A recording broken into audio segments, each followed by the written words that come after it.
Welcome to the Virtual Stab Comedy Theater. It's time for the Suzette Veneti Show. I probably should have told Suzette, but but I think we're going to be good. So please, welcome to your screen, Suzette Veneti.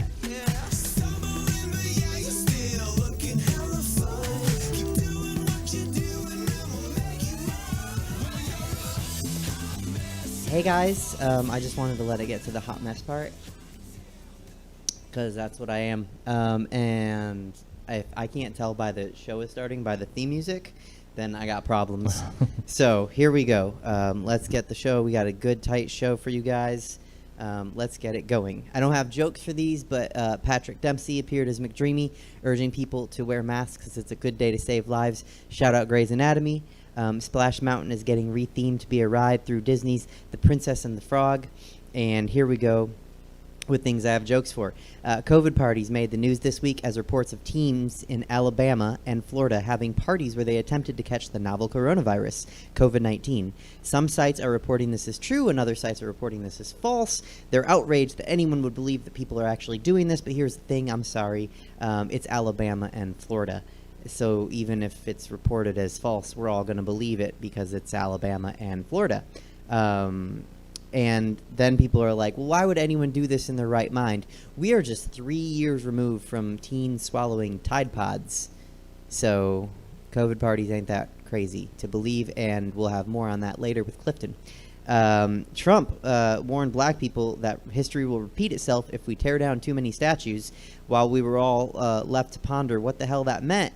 Is that him saying we're going back to a time of slavery, or maybe hiring people to put the statues back up, or maybe wondering who he thinks is learning from history from the statues? Because I don't know about you guys, but if you ever try to learn history from reading the little plaque on the statues, it's really hard. It's weather damaged. It's been rained on. The sun's shined on it. Some of the letters are missing. Some of them are just scuffed away from people sitting on it. It is really hard to learn history from the base of the statue. And we're all trying to figure out what he meant, and then he turned around and put his ball on a tee and shanked a drive and walked down the fairway. So we didn't get an answer. California enacted rollbacks for bars, restaurants, clubs, and other indoor venues, a plea to Governor Newsom on behalf of the employees of the clubs, bars, restaurants, and venues. Maybe reenact that rent freeze, because that's all the places we work, and if we can't work, it's hard to pay rent. Hey, I gotta have a show on July 23rd at Punchline. We'll see if that happens. D.C. statehood is on the docket for approval this coming congressional season. Opponents of D.C. statehood say it's just a way to give Democrats more voting power. Then they turned around and went back to remapping their gerrymandering maps and closing voting sites in urban areas and accidentally wiping names off the ballot list that looked like Democrat names. Tom Hanks said, "Don't be a pussy, wear a mask." There's no joke there. I mean, it was just part of a longer quote, but he actually said, "Don't be a pussy and wear a mask." And I'm like, come on, Tom Hanks. You know Republicans hate that word unless the president's using it to talk about women, specifically their genitalia. So be careful, Tom Hanks. Fox News fired one of its top anchors, Ed Henry, for sexual misconduct this past week. And I never thought I'd say this, but I wish the Supreme Court and the White House held themselves to the standards of Fox News. Christians are spreading the petition trying to stop a new movie that depicts Jesus as a lesbian. The movie, titled Habit, stars Bella Thorne, but also has Paris Jackson portraying Jesus. There's no release date yet, but it's still being protested by Christians because it depicts Jesus as a lesbian. Wait until they realize that Paris Jackson is the daughter of Michael Jackson and therefore partially black. I'm not dancing in that dance with Michael Jackson at the moment. 89-year-old billionaire and Formula One racing chief Bernie Ecclestone and his wife Fabiana Flossie, 44, welcomed their baby boy on Wednesday. I gotta be honest, I'm having trouble with this story. I don't know whether to think it's sweet or horrific. He's 45 years older than she is, but she's 44. So it's not like he's dating a 20-year-old, but compared to a 90-year-old, like a 50-year-old is a 20-year-old. So I don't know. And any cuteness this story had was wiped away when reporters asked Ecclestone about racial equality in racing, and Ecclestone, an 89-year-old white billionaire, said something mildly racist. Surprise. I thought the punchline of the joke was going to be an F1 Formula Racing boss, taking so long to have a son because he's 89 and racing is fast. But then I realized that when the kid is 18, his mom will be 62. And when the kid is 18, his dad will go where all other 107-year-old rich white billionaires go, to South Carolina's congressional district. And he'll represent South Carolina probably. Hamilton is released for streaming on Disney Plus this week.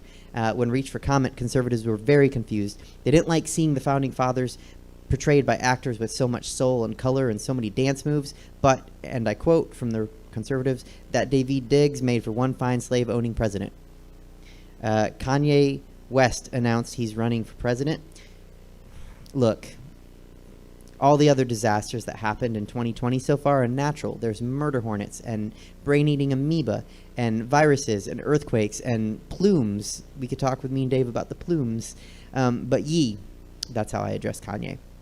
You're a person, so you can choose to spare us from this. Save something for 2021. In fact, Yeezy, look, I'll make you a deal. This is me, Suzette Veneti, talking to you, Kanye West. If you wait for 2021 to run for president, I will vote for you, I promise. And everyone else will vote for you in 2021. Just wait until November of 2021 to run for president, please, Kanye. Thank you. Okay. Facebook advertisers are pulling out at record pace. The list of companies to pull advertising from Facebook includes, but is not limited to, Ben & Jerry's, Unilever, Verizon, North Face, REI, here we go, it's a long list, keep up with me, Patagonia, Eddie Bauer, Magnolia Pictures, Honda, Birchbox, Lululemon, Levi Strauss, Coca-Cola, Dockers, JanSport, Starbucks, Patreon, Adidas, Reebok, Chobani, Hershey's, Denny's, Ford, Best Buy, Microsoft, Delta, and Whirlpool. I just gotta say, with all that and every joke that I joked about in that monologue, I wish the only thing that had pulled out faster was my dad, because 2020 is wild. And with that, I'm going to bring on our first contributor, Clifton Ellison, for What's the Tea? Clifton, are you there? Oh, well, I'll give you a better introduction because you're still muted. One of my good friends and one of our great contributors, Clifton Ellison. Hey, Suzette, how you doing? I'm okay. How are you?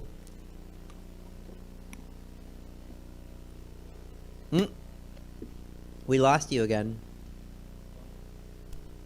Coming for you live from outer space. Okay. Live from outer space. Is it safer there?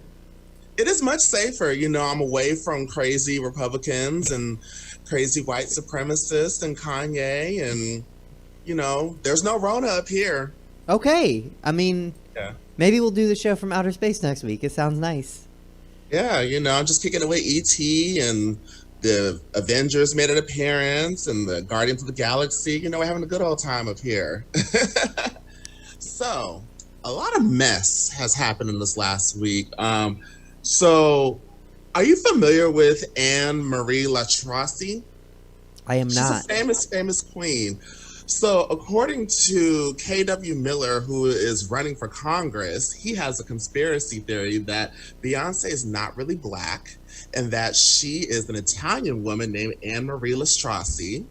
And this is all a ploy by some conspiracy theorist that says that it is devil worshiping music, and he said that Patti LaBelle was singing about the devil. It's all on his Twitter account, and I'm just like, what type of foolishness is this? So, of course, you know, Twitter ran with it and got a whole bunch of pictures of Beyonce holding pasta and said, we're part of the Anna Marie hive now. And, you know, hey, if you like it, I love it, but I digress. And then, of course, you know, with the holiday, 4th of July, everybody was adjusting to 4th of July in a quarantine. And, you know, some states are more open than other states.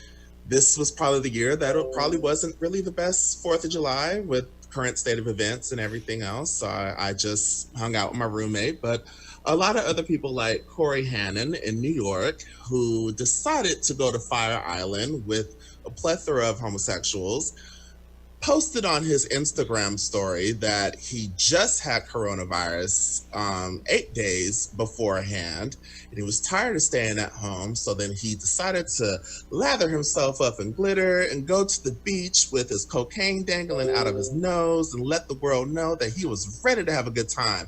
But then once he got to the beach, he realized that he wasn't ready to participate, and he documented all of this on his Instagram story.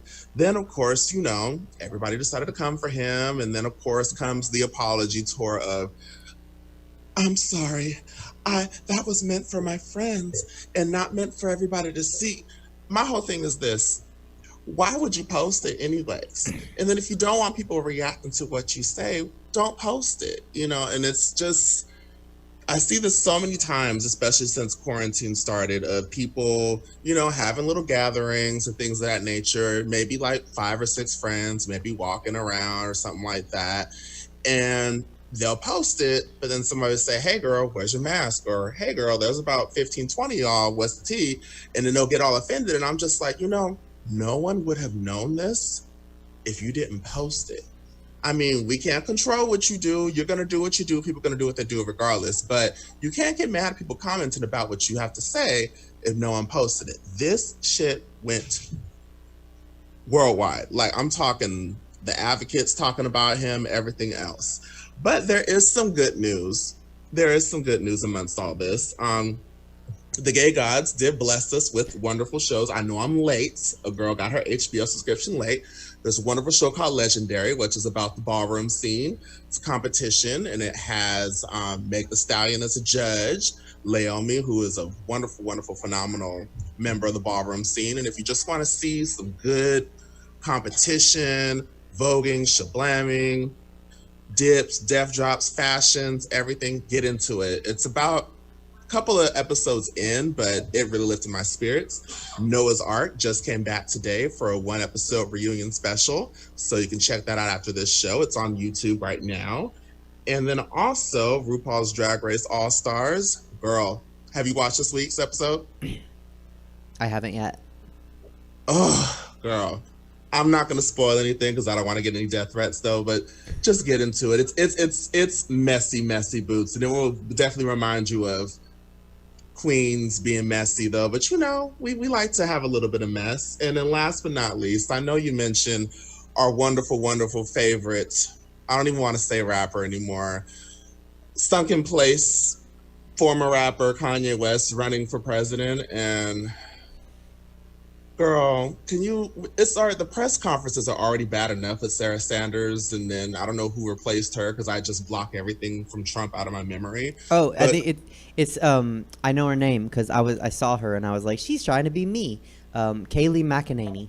Yes, you know, but now just imagine going from that to Kris Jenner or one of the million other degenerates in that family doing the press conference, and then of course the first lady will have boobs up to here and then the skin back, and no, I don't even want to think it. I don't even want to wish it in the air because 2016 already scared the shit out of me, and this man has enough influence to make people spend $300 on shoes that look like those ugly Nickelodeon moon shoes, and if he can do that, that's kind of scary. So, you know, just register to vote, do your research, and yeah, Kanye, wait till 2021. Let's just keep putting that in his ear. That's what I was going to say. I was going to say, just join me and let's promise Kanye that we'll vote for him in 2021. Yeah, you know, and if, heaven forbid, if he does get into it, then Suzette, you're more than welcome to join me up here with E.T. and Alf, and, you know, we're having a good old time up here, so. I just want to, there's so much to respond with, but I'm gonna choose just one of the things you talked about. As an Italian woman, no amount of spray tan will ever make me say I'm black. So Beyonce is not, she's black, she's not Italian. And she's black. And that's great because we're all different and we don't need her to be Italian. I love her the way she is. Oh my God. I don't even. That man. No one should wear that much bronzer either. So I just couldn't understand the fact that he really went on this long, I'll send it to you. It's a long 6-tweet conspiracy theorist. And it's just like, wow, you're running for Congress and you're you're really posting this and people are really believing it, and it's just really Well, and I think that's the theme of your segment for today, because notice you had some thoughts on something a minute ago and you said you didn't want to share them. That's what everyone that you talked about needs to do. Just keep it inside. Just don't post it. Yeah. Sometimes you just, in the words of Wendy Williams, keep it at the kitchen table talk, girl. Just keep it at home. Thanks, Clifton. Thank you. Thanks for coming by. I'll talk to you Bye. soon. Bye. Be safe in outer space. Yes. Love you. Ooh. All right. Peers and Queers, that was Clifton Ellison. His information was on the screen. If you want to throw him some coin, please do so. Like I said at the start of the show, we're 3 more weeks of the COVID hog seeing the germaphobe seeing his shadow. Where's David Shapiro when we need him? Germaphobe saw his shadow, and 3 more weeks of not going outside. So, throw some coin was the point. And Stab's information is above my head. Okay. And with that, we're going to go with our next contributor. Friend of mine, amazing comic, amazing follow, and has his own podcast in the meantime that you can watch in the meantime while we still don't have live shows. Peers and Queers, Mean Dave. Hello. Hey. And yeah, I'll clarify. Technically, it's not a podcast because it's nowhere on podcast. I make YouTube videos that are long. That's something people aren't used to anymore these days. They're just long videos with editing, and old ones didn't have editing, but whatever. But but it's I've had a nice week because I'm not at home. I'm in the town of Ukiah, which you wouldn't know. I have the same background that I use every week, so you wouldn't know if I was in Ukiah. I'm in Berlin. I actually made it to Berlin, everybody. Now I'm in Australia. But I'm actually in the town of Ukiah.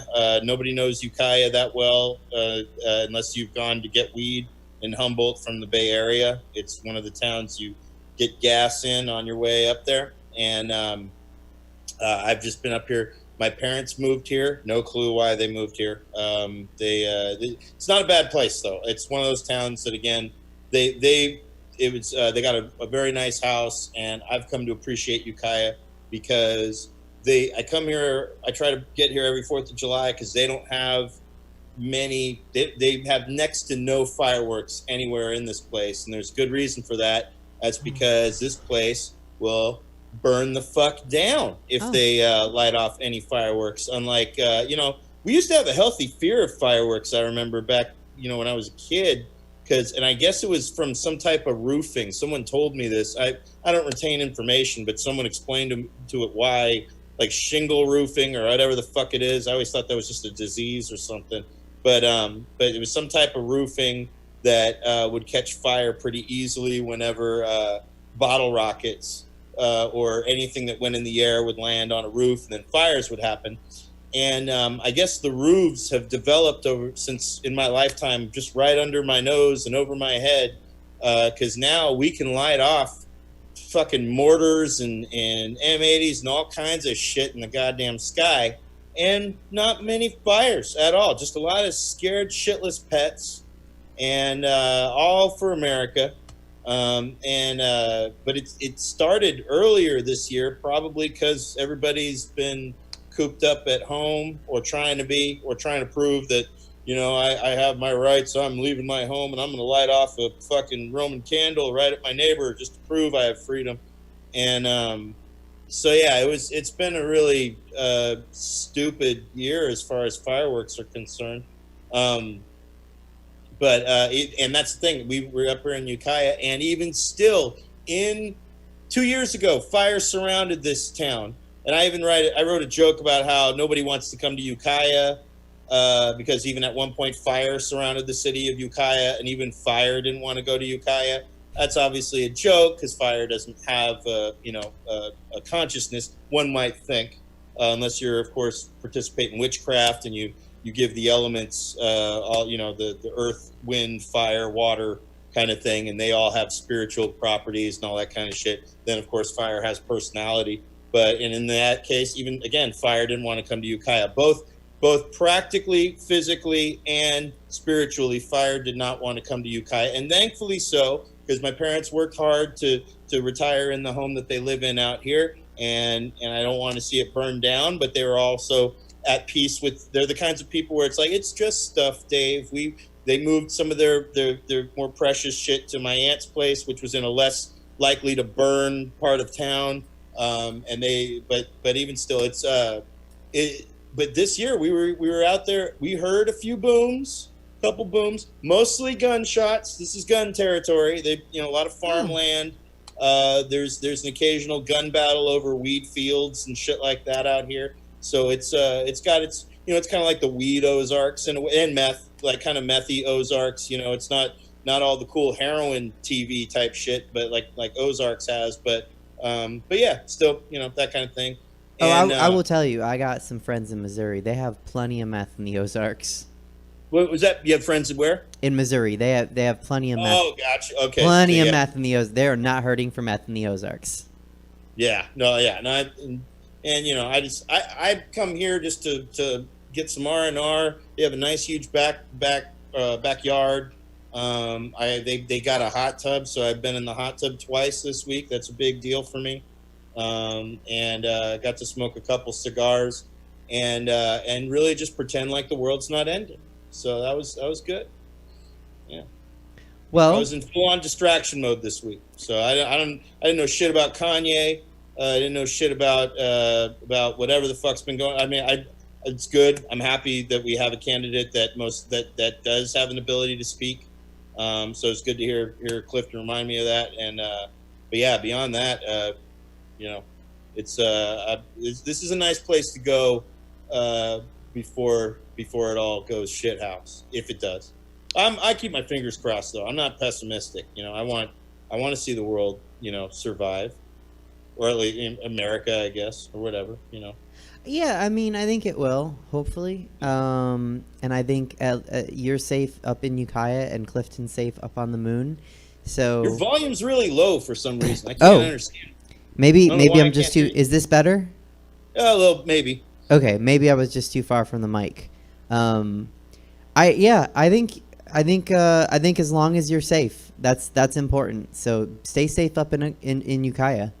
I'm pretty safe unless my parents do anything reckless. This is my last night here, and then they're driving me back to good old Newark, California, tomorrow morning, and yeah. So I'm I was thinking originally when I came up here, I was like, oh, maybe I should stay up there for 2 weeks, but I've got to make sure my EBT. As a professional comedian, I am just successful enough to pay my bills and poor enough to qualify for EBT, and this is the month that I got to make sure. This is how many I know. A lot. It's been swamped because of the unemployment rate, everything. People have trouble getting unemployment benefits, all that shit. And I know it's been bad because I had a scheduled interview with EBT last Tuesday at 8:30 a.m. I haven't gotten one call in all week, and I'm gonna call them on Tuesday morning. But I don't get good signal here either, so I actually went downtown into a park where the T-Mobile signal is the best, and I sat in a park with my mask on. Nobody's near me, but for whatever reason, when I have a mask on now and I'm like by myself, that's when motherfuckers want to sit next to me. I have been people repellent for like I don't know how many years, and now that I'm like, we're supposed to socially distance. Whenever I got a mask on, I'm trying to like be respectful of everybody. That's when two guys, I don't want to assume that they were homeless. They look like they were somewhere in between. Like they either just got off work at 10 a.m. or they were just kind of wandering through. It's two dudes, no masks, sharing a chili dog. And that's not a euphemism. They were eating chili dog. They were sharing the chili dog.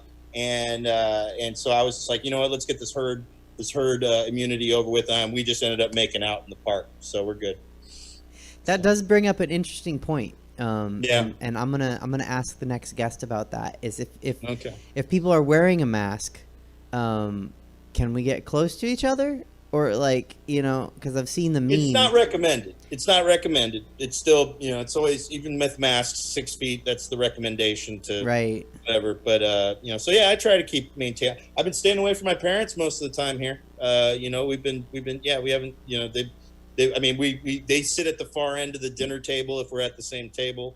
It's a good excuse to watch TV while I'm eating or something like that. But I came up here to visit with my folks, and we've been having a good time visiting. We watch movies together, even when we're in the TV room. We maintain 6 feet from each other for the most part. I haven't hugged them once all week. I haven't hugged them once, and they're a huggy, touchy-feely family. So you are doing your part. Yeah. Definitely, you are doing your part to keep us all safe. Damn fucking right. So. Well, thanks, Mean All Dave. right, yeah. I think I'm good. I think I've done checked in. I like your guest. I haven't met you yet, but your guest has been smiling this entire time. So I know she's good people. So I'm look forward to the rest of the show. Yeah, no, she's great people. So you'll enjoy her. All right. Thanks, Mean Dave. Thank you. All right, Peers and Queers, that was Mean Dave. His information was on the screen. You can shoot him some coin if you want to support. You can watch his long YouTube video with editing in the meantime. And you can always catch him here on the Suzette Veneti Show. And with that, we're going to go to our interview guest for the show. I didn't write an intro. A friend of mine, an actual medical doctor, a master of public health, and an all-around good and smiley person. Peers and Queers, give it up for Dr. Sara Medeiros. I was going to use your Facebook last name, and I choked at the last second. How are you? I'm good. Thanks for having me, Suzette. Thanks for being here. So, what should we call you? Like, me and my viewers, should we call you Dr. Sara? Should we call you Doctor? Whatever works for you. Okay, I'm just gonna cheat and call you Sara because you're my friend. So, In the hospital, I answered a hey. Yeah, no, I tell people that too. Like, just as long as you don't. Sometimes they get Lizette, and I'm like, well, no, that's not exactly. That's not okay. Close enough. Whatever. All right. What have you been up to since March 15th as a doctor? So there's this global pandemic that it's been going on for a while now. So, it's been an interesting kind of ride in the ER. Initially, we were kind of watching everything coming out of China and out of Italy and, starting to get really nervous. Like the anticipation of all of that was pretty awful because we'd seen how devastating it was. But then in Sacramento, where I am, we just didn't get the huge rush that we were expecting or that other places got, which was kind of nice. So it gave us a lot of time to prepare. So our department has been in full preparation mode, lots of teaching, lots of learning, lots of sharing, and, just kind of getting ready. And of course, now things are starting to bump up again. So we're glad we had that time to prepare. That's actually really good to hear. So maybe we didn't get hit with the initial rush, but like you said, you've been able to prepare and kind of, I was going to use a metaphor, but why use a metaphor? You've just been able to prepare and kind of get ready for a rush. We're not counting our chickens because we're worried about the current trends. It's not looking good. It's not. So a lot of preparation, a lot of learning. Also, I want to give you a shout out. You actually were part of a panel with Dr. Fauci. Yeah, I actually kind of followed Dr. Fauci on a recent Zoom call with some other pretty amazing people. So I think given that we were on the same Zoom call and like briefly on the same screen, I think that means we're besties. I think so. Yeah. I'm going to go ahead and I'm going to make that your bio next time. Besties with Dr. Fauci. I'm a big fan, so. So what kind of doctor, for my guests, what kind of doctor are you? So I am an emergency medicine physician. Okay. So I work in the ER. Okay. And what's a normal, what's normal for an ER doctor and what's COVID world for an ER doctor? Right. Yeah. So good question. Normal is a little bit of everything, which is why I like it. So we see, gunshot wounds and stab wounds and all the traumas, lots of car accidents. We also see, heart attacks and strokes and appendicitis. And infections, sepsis, we see pneumonia, we see heart failure, all these kinds of things. And then, kind of run-of-the-mill stuff, some abscesses and cuts and bumps and bruises, broken bones, psychiatric emergencies. We see people when they're suicidal, when they've had too many drugs, they often end up with us. So a little bit of everything. And that's what it's been, that's generally what emergency medicine is. During COVID, like I said, so for a little while, we actually slowed down. So a lot of people were staying at home, which was not awesome, because then we kind of saw the backlash of that, where we saw people coming in a lot sicker than they would have been if they had just come in the first time. So people who were waiting, who, had heart attacks, but now, had kind of gotten past the point where their heart muscle could be saved, or had infections that had gotten much more serious. So we had this kind of dip, and then now everyone's back. And I don't know if it's because of, summer and warm weather, or people are just, kind of over it and realizing that if they're going to go to, if they're sick, they're going to go to the ER. So all of our volume is back, but now it's mixed in with the increasing number of COVID patients that we're seeing. So, and COVID, the weird thing about it is that it presents in a lot of different ways. So the most common one that we hear is this kind of respiratory distress, or this, ARDS people talk about. So people coming in with, sort of flu-like symptoms, even though it's a very different virus than the flu, but people coming in with shortness of breath, cough, fever, but then some people have abdominal symptoms and they're having diarrhea or vomiting or things like that. Some people have done okay with the respiratory part, but now their heart has been infected, so they have a myocarditis or an inflammation of their heart muscle. So we see a lot of different presentations of COVID, but now we're sort of juggling that with our regular patients and trying to keep everyone safe.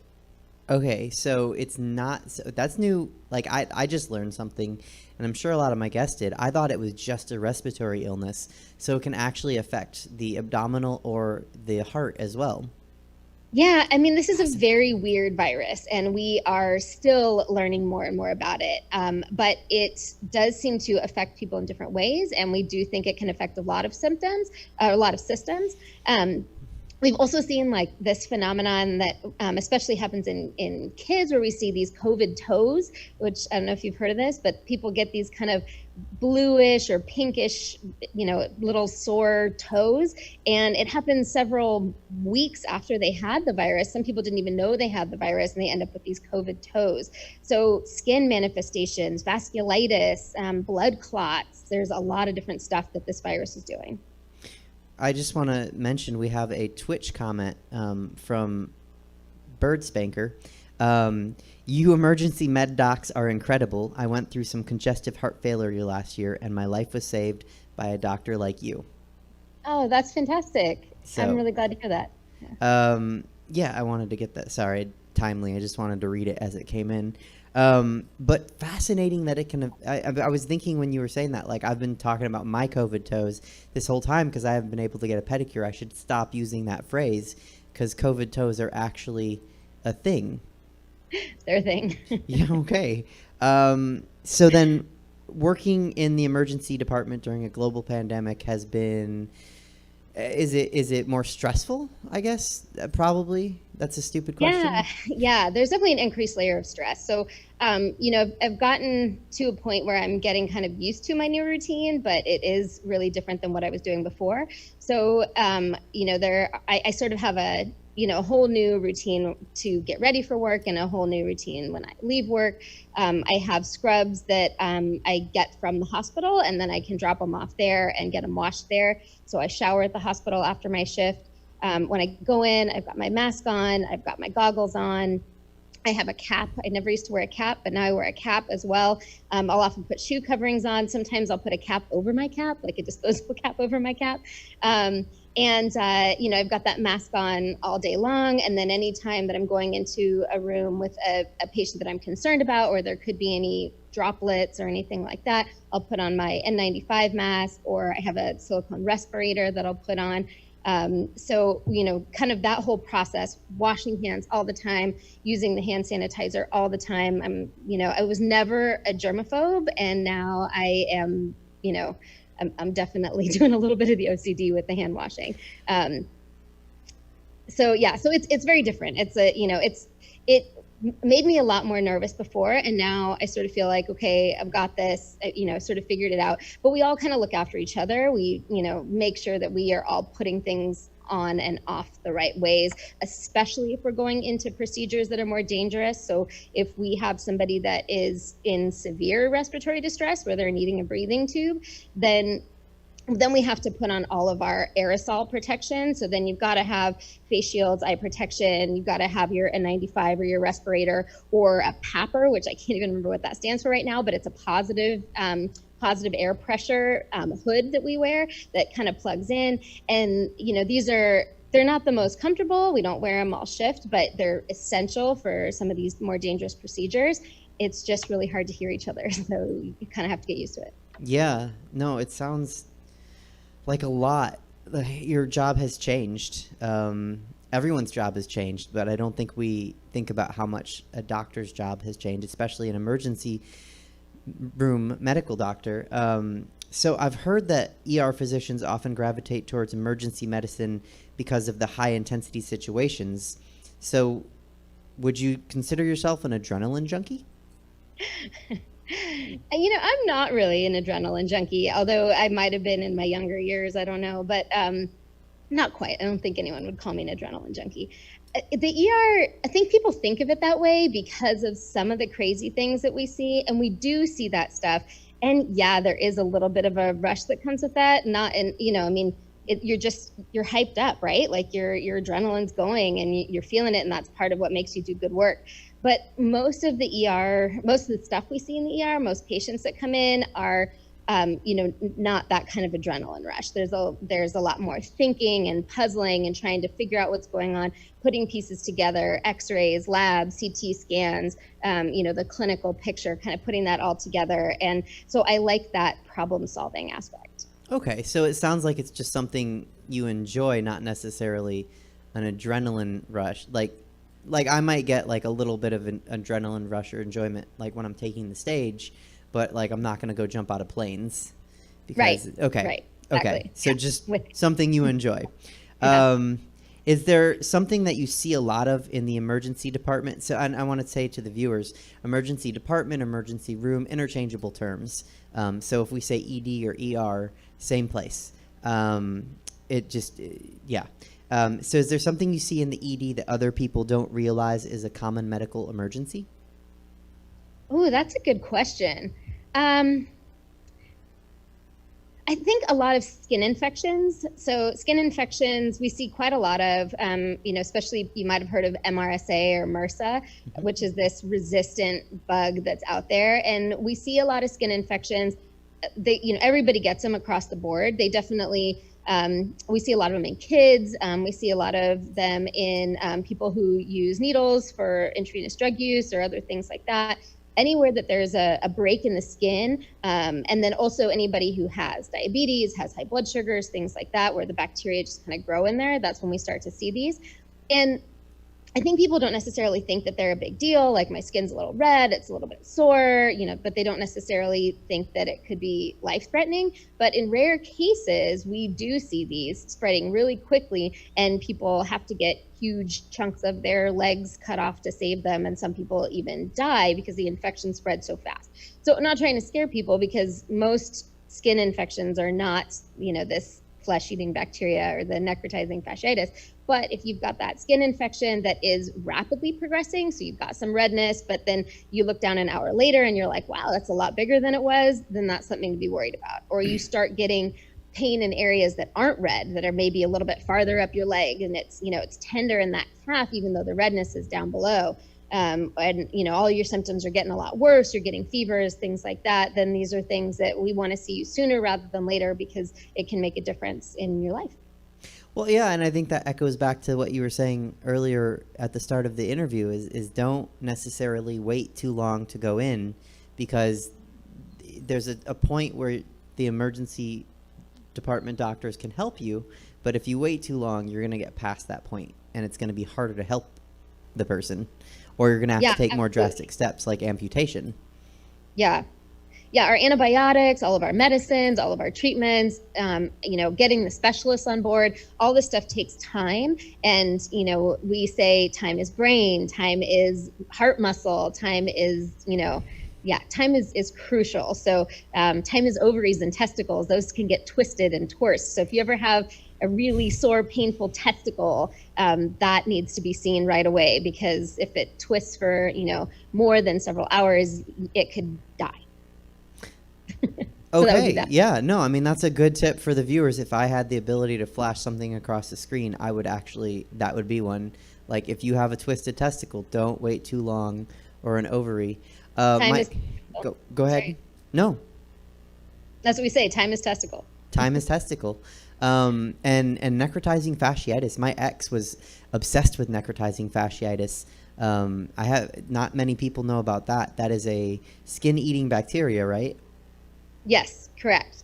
And it's actually, it's not that much different than a regular bacteria, but it's different in the way that it infects. So it gets deeper down, sort of under the skin, down to the fascial layer, which is that, kind of thin membrane that covers your muscle. But it can spread really quickly along those fascial planes. And so it just, kind of goes straight up the muscle and can climb really quickly. Time is muscle. And this, if there was ever going to be like necrotizing fasciitis attacking all of us, it would be 2020. So be careful, guys. Go to the doctor if you think you need to. Let's see, where was I? What attracted you to emergency medicine over other potential specialties?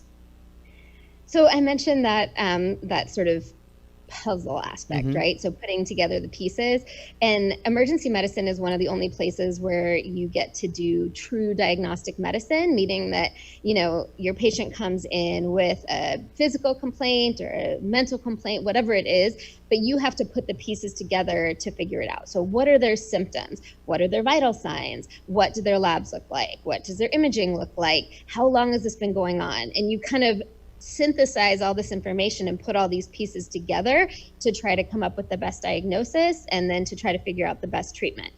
So it's that puzzling, that sort of challenge that I like. And then it's the breadth of it, right? So you get to see a little bit of everything. So like I said, we see psychiatric emergencies, we see, we deliver babies occasionally. We try not to, but it happens. We see, all the traumas. So we see a little bit of everything. I get to see kids and adults, which I really like. I see elderly people. So I like the variety of it as well. I promise not to come into your emergency department and birth a baby. That won't be me. Please don't.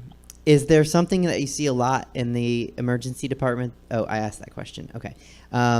If you can share, are there any uniquely interesting cases that you've seen that would be at home in a TV drama because of how crazy or unexpected the situation was?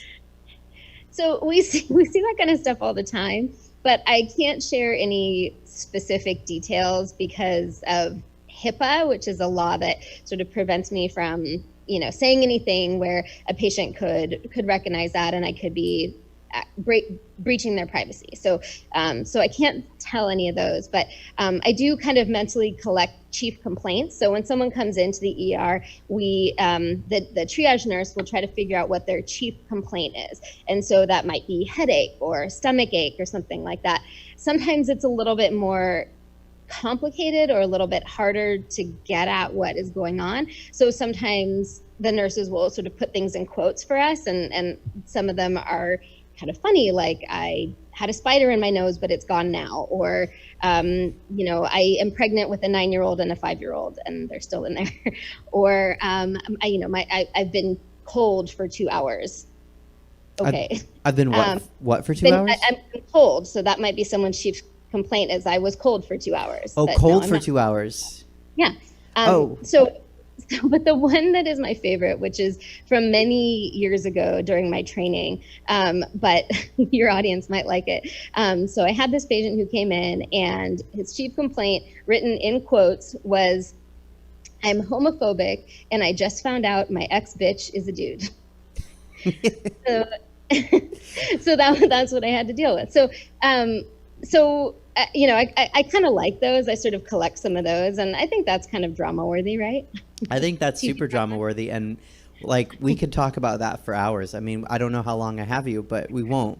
But like karma, I think that's what I would have put in quotes is just karma. Like if you're homophobic, which at this point, Right. like no one really has an excuse to be, and your ex has transitioned, and like that's what you get. You're homophobic, so Deal you with know, it. Yeah. yeah.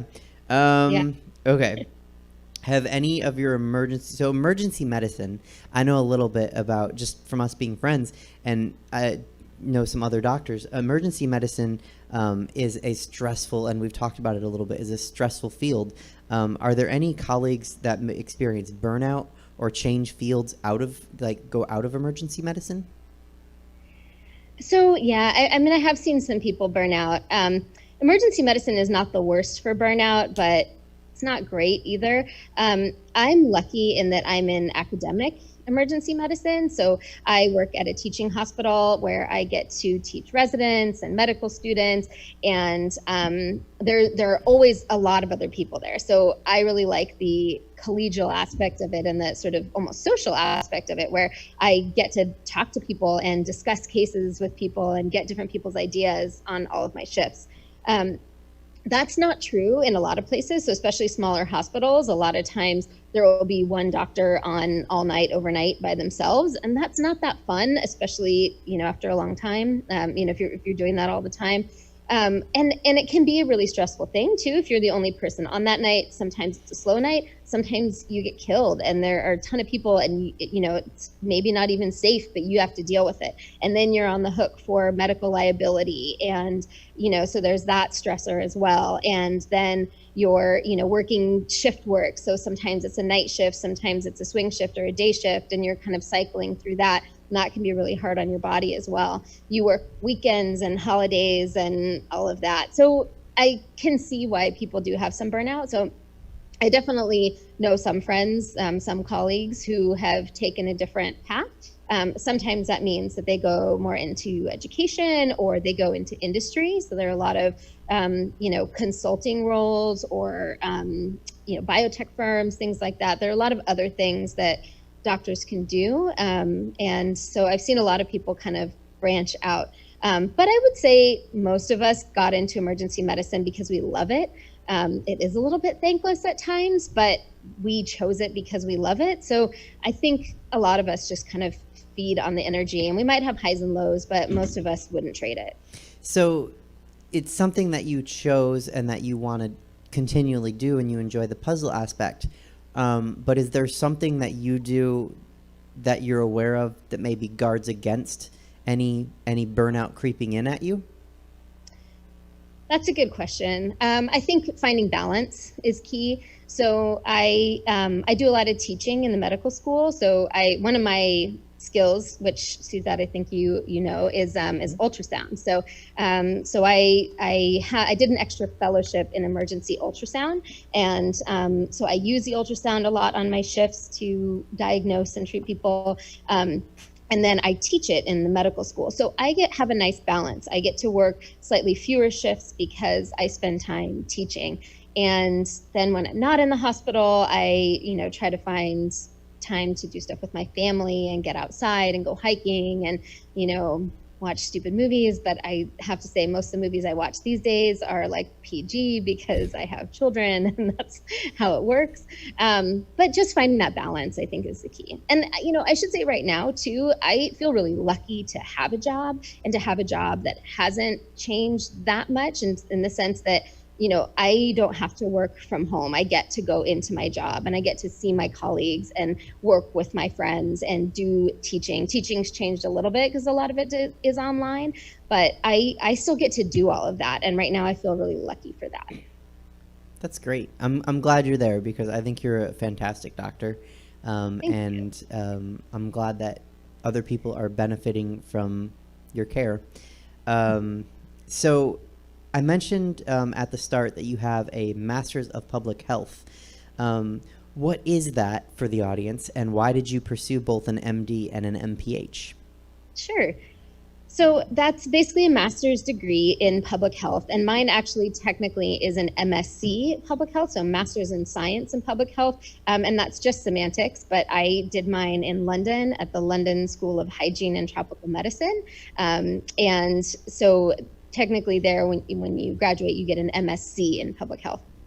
But I just say MPH because in America, that's generally what we use. So I chose to do this because I think so much of medicine, and especially emergency medicine, that social aspect, socioeconomics, and basically, the public health aspect is huge. And so whether that has to do with things internationally like clean water and vaccines, like those are huge public health things, even, seatbelts, anti-smoking campaigns, these are all big public health things. And in the US, we have a lot of that stuff as well. So, I wanted to have that other side of it. In emergency medicine, I can help one person, my patient at any given time. I've got one patient in front of me who I can help. In public health, you have the potential to help so many people. So I wanted to have at least some knowledge of that. And a lot of what comes with public health is also epidemiology. So understanding trends. So that might be, looking at infectious disease like COVID and things like that. And I'm not an epidemiologist, but doing that program helps me to understand all of that a little bit better, helps me to understand some of the social factors and cultural factors and economic factors that may be affecting my patients and the things that they are presenting with. That's so interesting, and that has to tie into everything that you're experiencing right now with everyone dealing with COVID, because there are so many. Like one of the things that I'm finding infuriating, and I think a lot of people are, is it's become a partisan issue. It's like it's not a political thing; it's a public health thing. Like, yeah. So how do you is there a way that, like, getting back to COVID, like, how serious, because I want to, a lot of the times my guests and my contributors will just kind of be in the dark because we're getting information from here and from there and it's conflicting and we don't know what's right and wrong. So you're an actual doctor. So how serious is this, and what's the importance of kind of understanding what's going on? Yeah, so I think, like I said before, there is so much about this virus that we still don't know, so much we're still learning, and so many things are changing. So we all, in the medical community are kind of watching this very closely, and we have various, podcasts and, resources that are being updated continually that we're following because it's changing so much. The disease itself is so varied that some people get, a cold, and then some people get this horrible respiratory distress and have to have a breathing tube, and some die. And it's so it's potentially super serious. And part of the problem is that we don't necessarily know who that's going to be, right? So we do know that elderly people are at higher risk. We do know that people with underlying health issues like obesity and diabetes are especially at risk. And very young babies seem to be at risk too.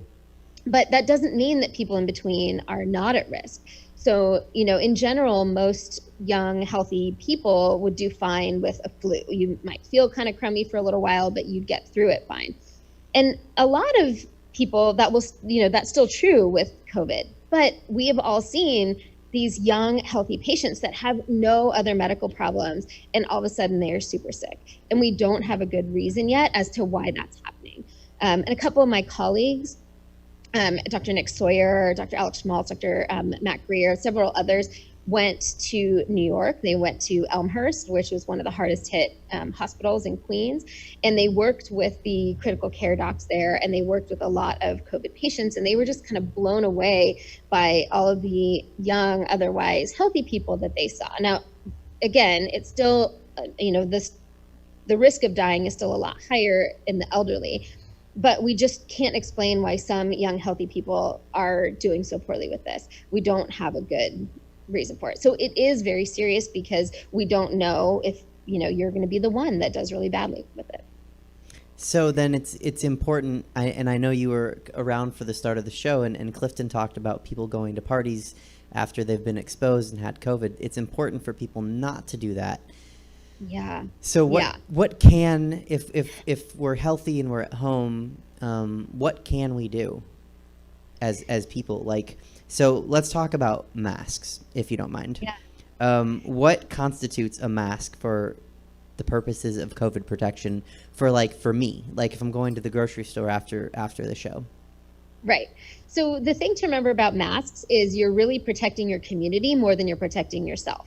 So it's going to give you a little bit of protection, but mainly you are protecting other people from getting the virus if you don't know you have it. And the thing with coronavirus is that this coronavirus, COVID-19, or COVID, I guess COVID-19 is the illness you get. The virus is SARS-CoV-2 is a coronavirus. So this novel coronavirus, it can live in you for up to 14 days without you having any symptoms at all. But during that time, you're potentially passing it on. So that is the most important reason to wear a mask, is because you might not know that you just got it or that you have it, you don't have any symptoms yet, and you don't want to be spreading it to other people. So for that, just the cloth masks that are being sold, I mean, ideally like several layers of cloth, or there are some masks that have filters. You can find them pretty much everywhere these days, but anything is good, and then some materials are a little bit better. You don't need to wear an N95 to the supermarket, especially if you're an otherwise healthy person. The N95 does protect you, but you're not, unless somebody is going to be sneezing in your face or you're going to be intubating somebody, you don't need to be wearing an N95 mask. And I say this with the caveat that things are always changing. So, we could find out, 6 months from now that things are totally different. But from what we know now, the best thing you can do is wear that mask to protect other people. Give your distance, right? So we say 6 feet. There's nothing magic about 6 feet. It just means stay away from people, give them that space. As we're learning more and more, it seems like indoor areas are some of the worst. So, inside in a bar, inside in a restaurant, especially in poorly ventilated areas. So house parties, also a bad idea. In the house, these are not great ideas. The virus is likely to hang around a lot more.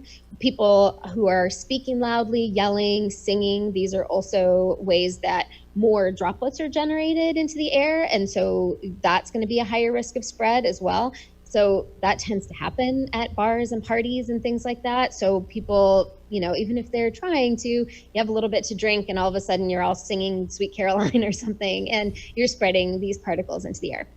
So I would avoid those kinds of places. Now, what I think is probably okay is being outside, right? So being outside, as long as you're somewhat distanced and wearing a mask when you're not with your immediate roommates or family members, going on walks, going on bike rides, going on hikes, all of these things are great. Going to the beach, as long as you're not in a super crowded area, on top of each other, that's not good. But things like this, where you're outside and there's good ventilation, that's going to be the safest bet.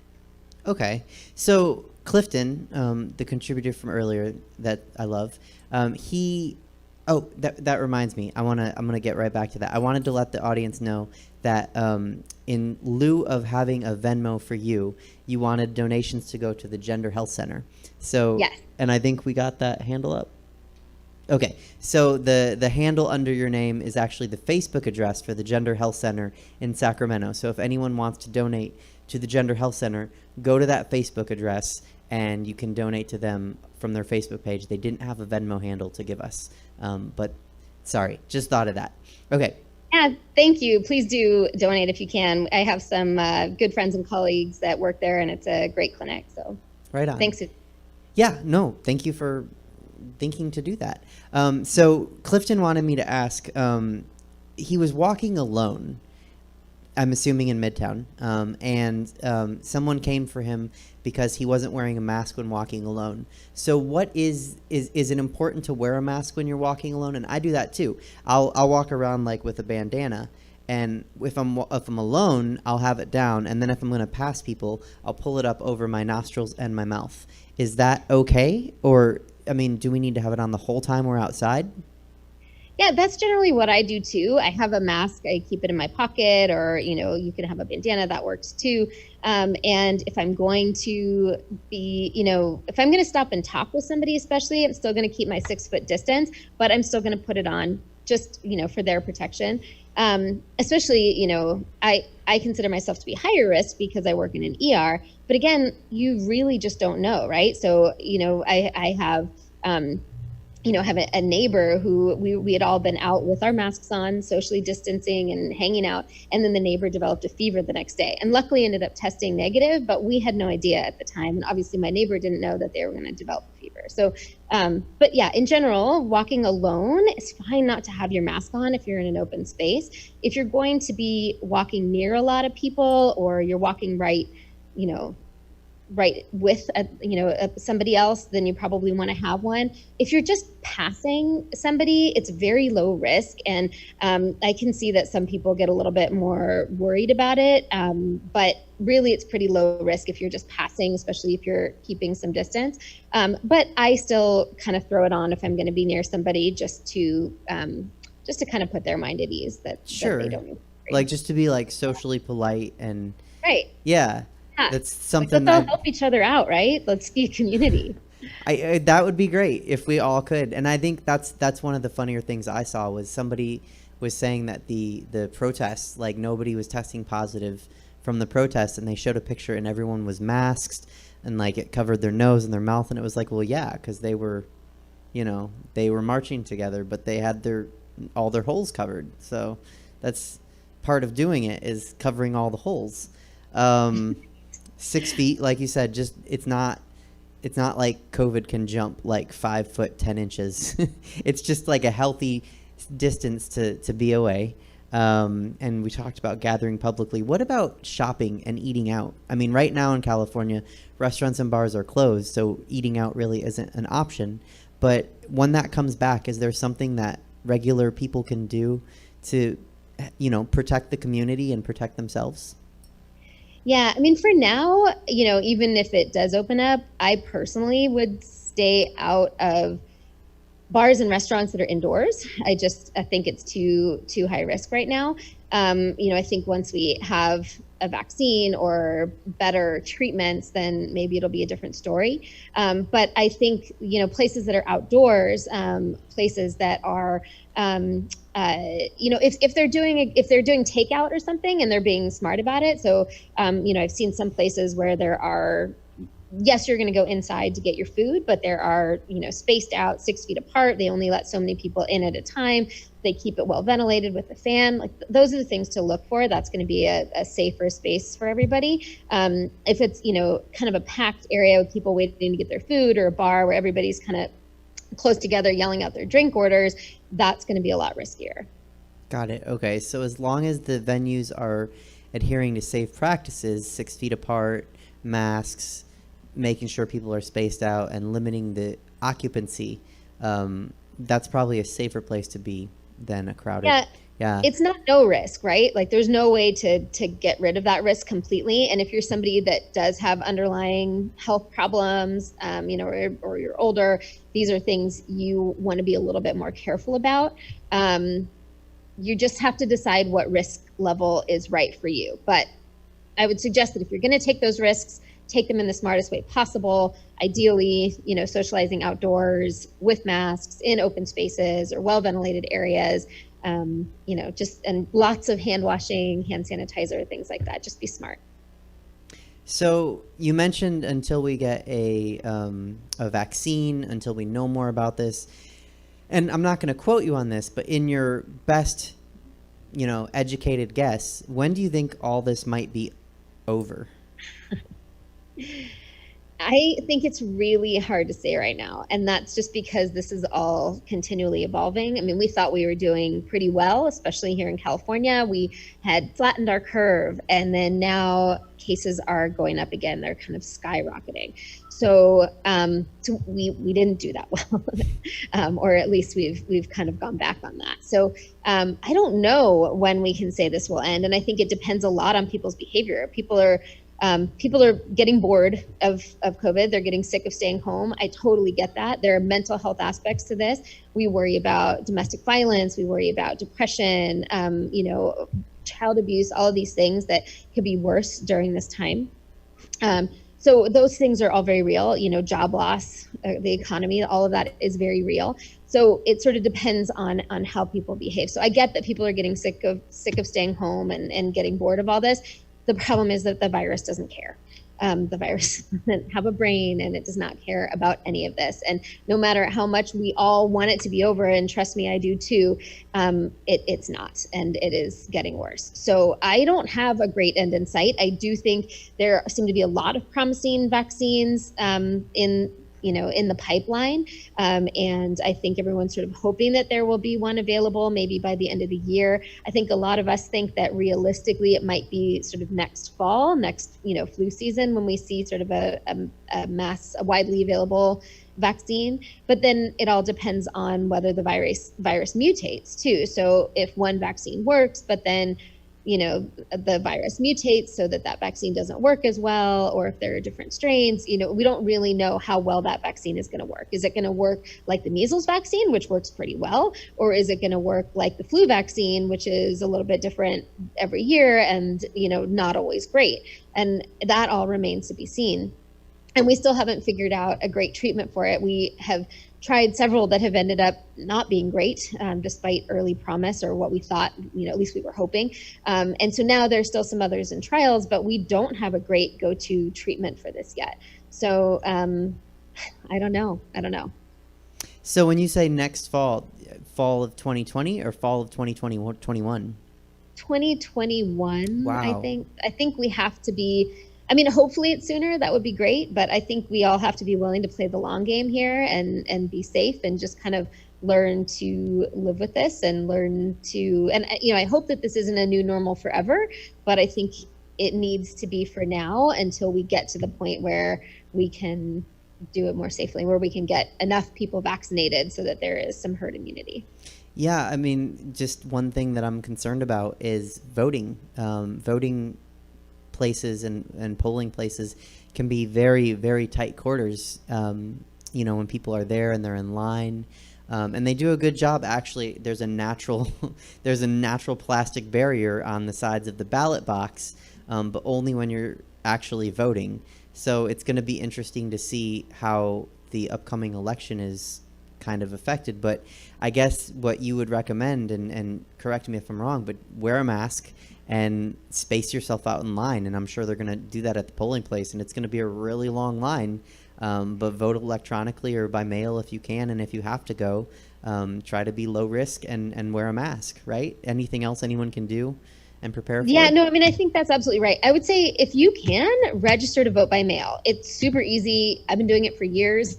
It's actually, for me, I think it's a lot easier, saves me time. If you forget to actually mail it in, you can drop it off at your polling place that day, but you get your ballot in the mail. You can take your time filling it out at home, and then you can either mail it back in or drop it off. I think that is the safest way to go, but it's going to be really important to get out there and vote in this next election. Super important. So I think, do it in the safest way possible. Try to find out, maybe try to go to your polling places when there aren't as many people. So if you drive by in the morning and there's a huge line, maybe see if you can go a couple hours later when maybe people are at work, so maybe 10 a.m. works or something like that. Make sure you're staying distanced and make sure you wear your mask and, get in and get out. Yeah. And like you said, voting by mail, just Google, how do I vote by mail? And the information's all going to be there, and you're going to be able to figure it out. And that's probably the safest way if you're concerned about the crowds and you're watching the segment. So where does public COVID testing fall in terms of mitigating the problem? Yeah, so testing is very important, and that has all ramped up significantly. So at Davis now, where I work, we have a very accurate test that is pretty fast. And we have hopefully an even faster one coming online. We just want to make sure that they're accurate too, because it doesn't help you to get a rapid result if it's not accurate. So testing for the virus itself is super important. And ideally, we would want to test people and then do contact tracing. So anybody that's positive, we look at who they've been with and test those people as well. And the more people that you test and find out who has it, you can quarantine them, they can self-quarantine. And, you know, this is how places like New Zealand were able to snuff this out early. But we don't have a great public health infrastructure to do that contact tracing, so we're kind of past that now. So that ideal doesn't really work for us anymore. But the testing is still important. So if you have any symptoms, if you are concerned, there's a lot of places to get tested now. And even if your hospital or your insurance doesn't want to test you because you don't have symptoms, there are free testing places set up around as well. So that's all, there's a lot more testing. A lot of people are asking about the antibody test to find out whether you actually had it. And this is a little bit different. So, it's always kind of complicated to explain this, but even with a really good test, if not that many people in the population have had the disease, then it's not a great test. So like, let's say you have 100 people in your sample group, and let's say your test is going to catch 95% of cases, right? So it's 95% accurate, right? So maybe there's, if all 100 people take it, that are, let's say everybody's negative, they're all going to be negative except for 5 people are going to test positive, and that's a false positive.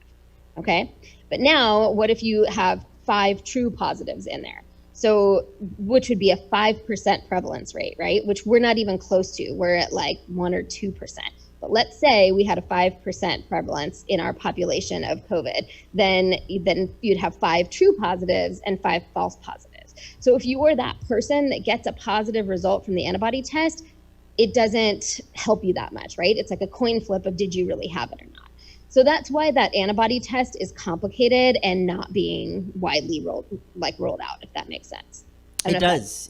I mean, it makes sense, but I think what I'm taking as a non-doctor, and I don't want to pretend like I am because I am not, but if you think you have it, if you think you have the antibody or you think you have COVID, you're not sure, just self-quarantine for 14 days. And oh, yeah. Yeah, the quarantine is the key, right? Because if you're out there spreading it, then you're part of the problem. And there seem to be, we don't totally know why this happens, but there seem to be some people that are maybe super spreaders that somebody has it and then a whole bunch of people get infected from that one person. And we don't know why there are certain people that are these super spreaders. Maybe it's just certain conditions. Maybe it's not the person themselves. It's hard to know, but we do see this. But you've no way of knowing who that is or if that's you. So if you have those symptoms, if you think you've been exposed to anybody that has it, act like you have it and just stay home for 2 weeks and see if you develop any symptoms. What's a good, like, oh, I think I might have it because I have this symptom. What's that symptom that people can kind of look out for? So, I mean, a lot of it is very general stuff. Fevers, chills, rashes, like I said, some nausea, vomiting, diarrhea. One of the things that a lot of people say they notice is a lack of smell or taste. That can happen with other viruses, but it does seem to happen pretty significantly with this one. And so for some people, it's a really early sign. So if you're starting to feel a little bit under the weather and you notice that you don't smell your coffee or, something, whatever, you don't taste things, that might be a big red flag that you have COVID and should get tested. Okay. So I think that's good lessons for people out there. Stay 6 feet away, wear a mask. Get tested. There are free testing sites. And if you lose your sense of smell or taste, get tested and stay home for 2 weeks and do your part to help the community. Yep. And people can do like what me and Dave did and just go to Ukiah. There aren't a lot of people up there. Well, and Clifton went to outer space, so I went to Bora Bora. Yeah, I'm just off Broadway, so I need to take a note from you guys and go far, far away. Do you think we'll ever get back to normal? Or do you think that there will be a new normal? I really hope that we get back to a normal, to close to normal. I think that if we get a good, effective vaccine and, more people start getting getting the vaccine or getting the virus itself, and we sort of develop that herd immunity over time, I think that things will end up going back to a normal, sort of like they were before. It's kind of like we talk about this, like the Spanish flu, so-called Spanish flu, right? So it was an influenza virus that was new to the population at the time. And so it just swept through people. And this is not an influenza virus, it's different, but it's the same kind of idea where we don't have any immunity to this virus. So it's kind of sweeping through our population. But the more people who get vaccinated, and then as some people start to get it and develop antibodies, if those antibodies stay, which we still don't know for sure, but hopefully if those antibodies stick around, then we will ultimately develop an immunity. But I think what we have to think about is that this could happen again, right? So, we almost had this several years back with SARS, and then that one was contained very well and kind of fizzled out a little bit. But we could easily have something like this again. So I think we need to get through this and then take some serious lessons from this, beef up our public health system, and think about some of the things that may have led to this, like going farther and farther into nature. And there are probably 1,000,001 novel viruses that are somewhere in the jungles and rainforests and in these areas where humans have not been. And the more we go into those areas, there's a good chance that we're going to see more of those zoonotic viruses, meaning viruses coming from animals spreading to humans. So I hope we get back to a normal, but I think we need to take this forward to kind of prevent this from happening again. So kind of a normal where we've learned from our mistakes and prepared. Fingers crossed. So I have a viewer question from DJ Pocket. He'd like to know specifically why it's taking so long and why it's so difficult to get a good vaccine. Oh, this is actually a really fast vaccine timeline right now. So vaccines take a long time to develop, right? So first you got to try a few different ways of making that vaccine. So finding which proteins you're going to use. And I am not a bench scientist. I don't make vaccines, so I can't get into the nitty gritty of that. But developing that from the beginning in vitro, meaning like in test tubes, kind of developing that from the beginning, that is the first step. And then once you've got that, try to see if it works against cells. And then you try to see if it works on animals. And you try to see if there seem to be big safety profiles. Do all of your, safety side effects. So do all of your mice die? Maybe they don't get COVID, but they all have a heart attack or something else. So you got to make sure that it's safe in animals. And then it moves on to human trials, and we'll start in small human trials first to make sure that there are no big side effects and, it's not doing damage and causing worse problems. And then, those trials, those sample sizes get bigger. So there are all of these different phases of vaccine design that you have to get through before you get a safe, functional vaccine that can be widely distributed. And then you have to ramp up production and make it available to everybody in our country and around the world. So we're on actually kind of a fast timeline right now. What's a normal timeline for a vaccine? I am the wrong person to ask for that, but I would probably say to develop a novel vaccine, I would assume it would be several years usually. Okay, so then if we can get one within 18 months, that's great. That would be fast tracked, yeah. Okay. I want to mention, because I'm getting a lot of messages. A lot of people are really enjoying this interview, and I'm so glad, because I knew they would, because you're great. Where can people find you? So you have a podcast. I do have a podcast. So my colleague, Julia Magana, who is a pediatric emergency medicine physician, so she and I co-host a podcast called EM Pulse. So that's E for emergency, M for medicine, Pulse. And we're on iTunes, we're on Spotify, or you can find us at our website, which is ucdavisem.com. And we have been covering a lot on COVID. It's toward an emergency medicine audience, but we have a lot of non-medical people that listen as well. And we've talked about a lot of different aspects of COVID. And there's been some really interesting stories recently, like from some of those colleagues I mentioned at Elmhurst. So definitely take a listen. Yeah, I want to say that even though I'm not an emergency medicine doctor, I listen to the podcast and I think it's great and I learn so much. So if anyone is enjoying this, they should definitely check out you and Dr. Magana. Is there anything that I'm not thinking before we get into the rapid fire questions? Is there anything that I'm not smart enough to ask you that we should talk about? I don't think so. This has been great. Okay, cool. I'm smart. That's what I'm my takeaway from that. Dr. Medeiros, are you ready for rapid fire questions? Let's do it. Okay. What is your favorite thing about the existence of brunch? About the existence of brunch? Mm-hmm. Oh, mimosas. Oh, yeah, bottomless. Let's see. When you put on a bra, do you clasp it in front and spin it around, or do you clasp it in back? Sports bra. Fair enough. How high is too high for high heels? Oh, man. God, I'm at like 3.5 now, maybe. I don't know. Bad knee injury. So 3.5 on a What were you before the bad knee injury? I would do 4. I don't think I ever made it to 5, although I really wish I could because I'm vertically challenged and it would help me out a lot. Same. People are like, you're tall. And I'm like, no, 6-inch heels. Let's see. What is your least favorite kids show? Oh, God. Or movie? That's a good question. There's so many right now. I've got to say I'm pretty sick of Paw Patrol. Paw Patrol, yeah. I've heard bad things about Blippi, too. What is the best sneaky adult show or movie disguised as a kid show? Oh, Sesame Street. Okay. Sesame Street is great. Right on. I like Sesame Street still. Do you cook or bake? I do. Not very well. My sister is a really good baker. Which one do you do? Both? I do both. I probably cook better than I bake. Really? Okay, that's fascinating because the reason I asked that question is I think cooking is more a creative thing and baking is more of a I follow directions step-by-step thing.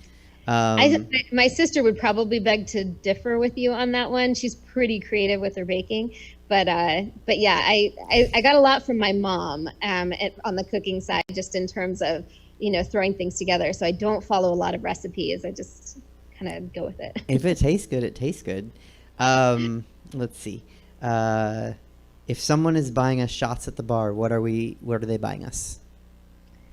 Oh, I don't really do shots. Shots are not my thing. If someone's like buying us drinks, drink. Okay. If someone's buying us drinks at the bar, what are we drinking?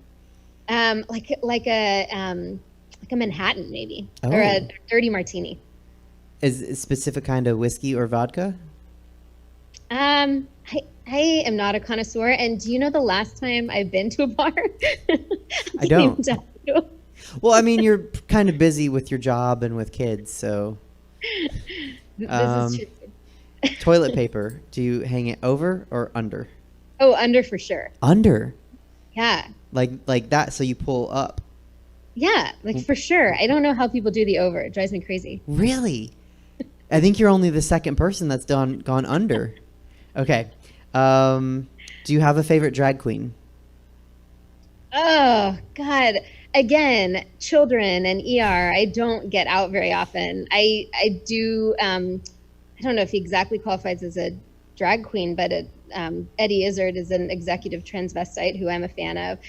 So we have a lot of old Eddie Izzard stuff that we pull out. Oh yeah, no, Circle's great. All of his specials are great, but Circle I think is my favorite.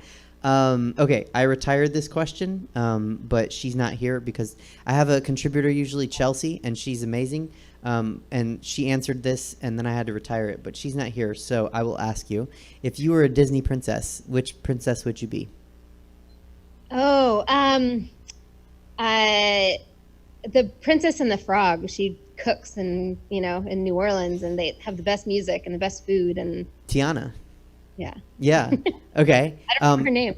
No, Tiana, Princess Tiana. Oh yeah, there you go. Yeah. If I was a Disney princess, who would I be?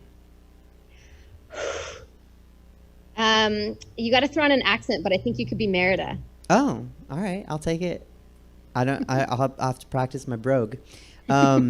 And then finally, what are you most excited about when we are to a new normal or a normal? What are you most excited about? I want to go out to a nice dinner date night with my husband. Yeah, that sounds nice. And leave the kids with my parents. Because they can't see, my kids have not seen their grandparents for a long time because my parents are older and we definitely don't want to get them sick. So kids with the grandparents, hubby and I out to dinner, that's what I'm looking forward to. Right on. And when we get to a normal and you can come to a show and I'll make sure that we get you a dirty martini or a Manhattan. Perfect. When it's Sounds safe to. great. So that's all I got, Doctor. Thank you so much. Yeah, thanks for having me. Appreciate it. Thank you guys for watching. Absolutely. And again, people can find you at EM Pulse Podcast. And information for your Instagram handle is on the screen below you. But that won't take them to the podcast, right?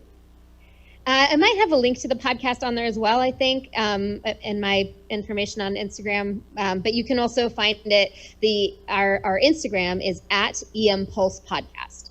Okay, there you go, viewers. Sara, thank you so much. I'll talk to you soon. I really appreciate you coming on. Thanks, Suzette. Absolutely. Okay, guys, that was Sara Medeiros, doctor and medical professional. I'm messing up the MPH. Master of Public Health. That's what it is. Okay, and actually, that's our show. No Chelsea, no David Shapiro. They're both okay, just not here today. Jesse, anything else we're missing? All right, cool. Clean show. We're done by 8:30. It's still light outside. Go for a walk. Wear your mask like Dr. Sara said. And if you want to take it down when you're not around people, that's okay. If you want to pull it up when you get around people, that's just a nice thing to do. We'll be back next week on July 12th. See you then.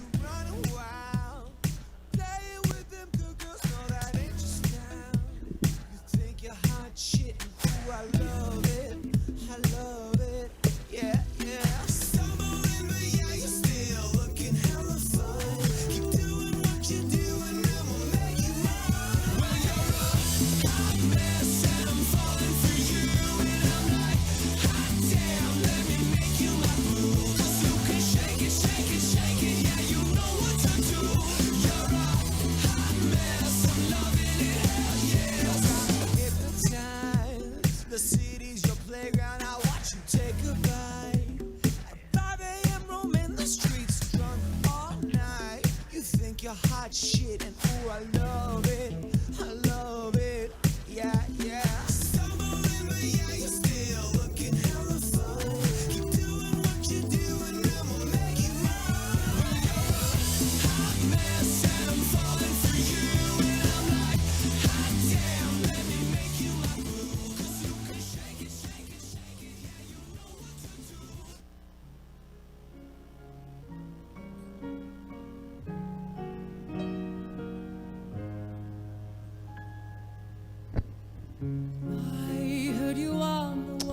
And hey, everybody, if you're still here in the Twitch stream, I'm going to send you all over to the Pack Theater. I don't know the show that they're doing, but they're the only one of the people that we're following that's on right now.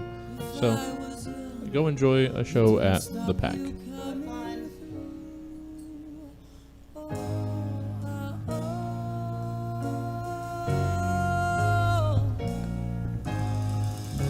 They took the credit for your second symphony, rewritten by machine on new technology.